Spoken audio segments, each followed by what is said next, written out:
I've been saying this for years. I've looked it up, and I think it's original.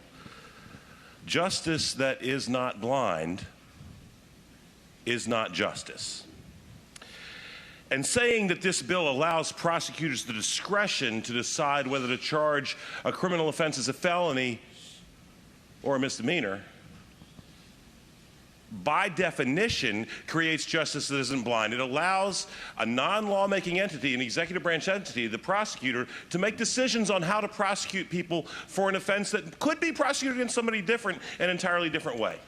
That should scare us. That should scare us. My political mentor was vehement that seatbelt laws shouldn't be a primary offense, because he didn't want people to be able to be pulled over because a trooper at 70 miles an hour thought, I don't think he was wearing a seatbelt. And I said, why do you care so much about seatbelt laws being a primary offense? And my mentor said to me, he might not be able to tell whether he's wearing a seatbelt, but he can tell if he's black. Justice that is not blind is not justice. So we say we're arming prosecutors with the ability to decide how to charge an offense.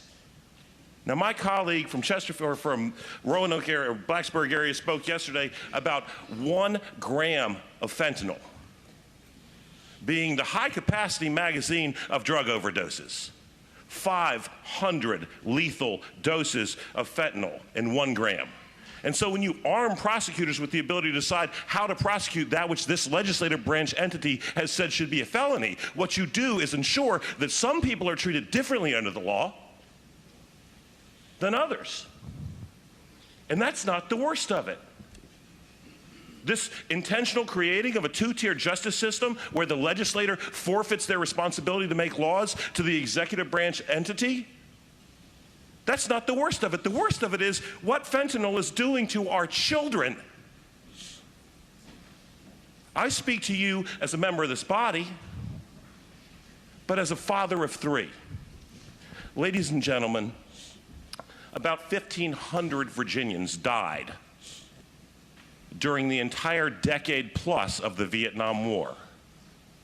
That many Virginia lives will be lost to fentanyl between January and September of 2024. Wrap your brains around the scope and scale of the tragedy that is visited upon our families, because it rips our families apart across the socioeconomic spectrum. Drug overdose deaths fell by 47% between 2010 and 2020, 47% in 10 years, and they have skyrocketed past 2010 levels because of the scourge that is fentanyl. I cannot conceive that in a Commonwealth where this tragedy impacts us uniformly, regardless of race, creed, ethnicity, region, we would have a bill that would allow us to vote to reduce the sentence for the people who are selling death to our kids. But here it is.